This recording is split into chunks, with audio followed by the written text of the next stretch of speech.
দেওয়া এসে গেছে আমাদের মুরগি চিকেন।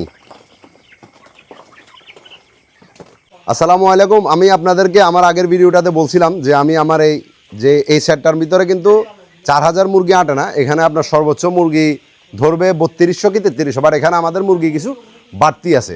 তো এখন আমরা এখান থেকে 300 মুরগি আমার অন্য আরেকটা ফার্মে নিয়ে যাইতেছি। এখন ওগুলা কেন নিয়ে যাচ্ছি, ওগুলোর উপরে নতুন কিছু আবিষ্কার করার চেষ্টা করবো আমি, বা নতুন কিছু করার চেষ্টা করবো, এই জন্য নিয়ে যাচ্ছি। তো সেটা অবশ্যই আমি দেখাবো, আমার ওই সেটটাও আপনাদেরকে দেখাবো, অবশ্যই ভিডিওর সাথে থাকেন। এবং আমাদের এই ফার্মটা থেকে এখন কিছু মুরগি কমে যাবে, আসলে খারাপ লাগতেছে, মাশাআল্লাহ এগুলো দেখতে সুন্দর লাগতেছিল, কিন্তু এখন যখন কমে যাবে একটু খালি লাগবে, বাট তারপরে ঠিক আছে। তো দেখেন আমরা মুরগি আসলে কীভাবে নিয়ে যাই সেটাও আপনাদেরকে দেখা দিচ্ছি। আসো,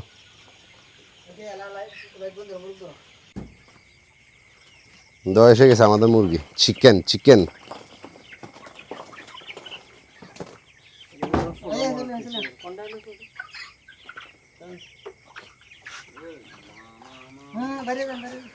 তো এইটা হলো আমার আরেকটা সেট, যেটা অবশ্যই আপনারা দেখতেছেন যে এখানে কিন্তু দোতলা সেট করছিলাম আমি।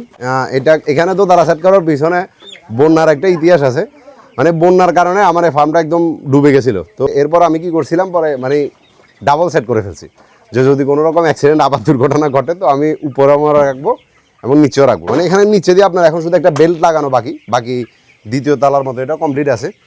আমার প্রথম যে জার্নিটা শুরু হয়েছে মুরগির বিষয়, সেটাও আমি আপনাদেরকে দেখাতেছি। মানে মুরগি কোন জায়গা থেকে প্রথম আমি শুরু করছি ওইটা আমি আপনাদেরকে দেখাবো। এবং এই 300 মুরগি আমি এখানে নিয়ে আসছি এই কারণে, যাতে করে মানে ওদেরকে আমি একটা জিনিস দেখতে চাইতেছি যে এই মুরগিগুলো কিন্তু সোনালী মুরগি, বিশেষ করে আপনার 2 মাস পরে কিন্তু সেল করা হয়। তো ওই টাইমে ওদের ওয়েট থাকে 1 কেজি 900 গ্রাম, এরকম ওয়েট এরকমই থাকে।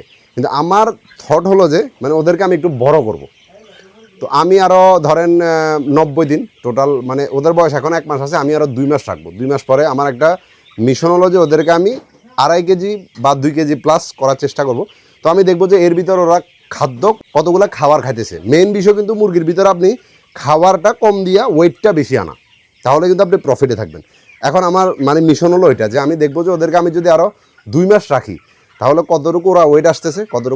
অবশ্যই আপনারা সবাই জানেন যে বড় মুরগির কিন্তু মার্কেটে মানে চাহিদাটা সবসময় বেশিই থাকে। তো আমার মাথায় ওইটাও চিন্তা আছে, যাতে 2 কেজি প্লাস যদি আমি ওদেরকে করতে পারি তাহলে অবশ্যই একটা ভালো বেনিফিট থাকার সম্ভাবনা আছে। তবে সেটার জন্য খাদ্যটা কম খাওয়াইতে হবে। যদি আমি খাদ্যটা কম খাওয়াইতে পারি তাহলে। এবং অনেকজনে চিন্তা করতেছেন যে 2 সেটের মুরগি করবেন, মানে আপনি একটা ঘরের ভিতরে দোতলা করবেন।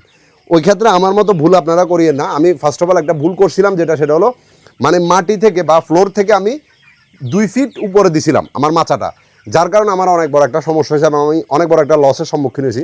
সবসময় যদি আপনারা মাচা সেট করেন তাহলে আপনাদের মাথায় এই জিনিসটা থাকতে হবে যে মাটি থেকে বা ফ্লোর থেকে মিনিমাম 3.5 ফুট উপরে, 3.5 ফুট উপরে যদি আপনি আপনার জিনিসটা রাখেন, মানে মাচাটা রাখেন, তাহলে আপনার জন্য অনেক ভালো এবং বেনিফিট হবে। আসলে আমি আমার আরেকটা ফার্ম দেখাই, যেখান থেকে আমার ফার্স্ট অফ অল শুরু হয়েছিল।